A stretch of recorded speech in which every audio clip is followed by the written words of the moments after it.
Stalin Eshon boboxonni chaqirtirgan ekanlar. Eshon boboxon bilasizlar, birinchi muftiy bo'lganlar. Ziyovuddin xon akani otalari.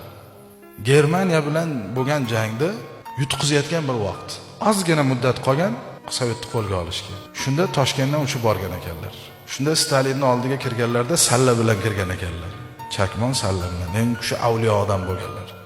Shunda Stalin xizmatkorga aytgan ekan, shapkasini olib tashasin degan ekan. Qo'rqib ketganda u kishida shijoat, biz rasmini ko'rganmiz, rasmda o'zi bir odamni sus keladigan holat bo'lgan. Shunda aytganki, Stalin aytayapti, oqposhsha aytayaptiki, shapkangni olib qo'yar ekansan.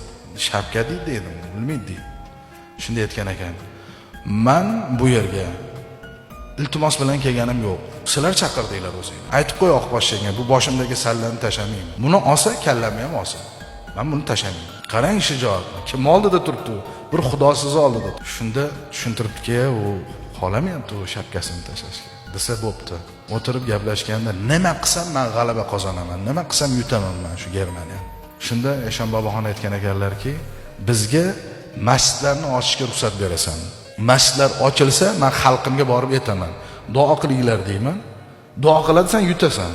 Shunda Toshkentga 3 ta masjidga ruxsat berilgan ekan, Toshkent. 3 ta masjid ochilganda Eshon boboxon xalqni yig'ib bittasi xasta imom bo'lgan. Aytgan ekanlar, aziz birodarlar, men Oqposhshoga va'da berib keldim.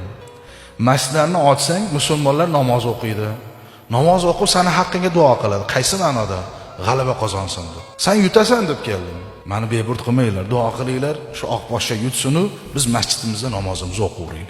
Xalq taqvo, muhabbat, ixlos bilan duo qilganda 20 kilometr qolganda mag'lub bo'lib chekinishni boshlagan va o'sha vaqtda g'alaba qozongan.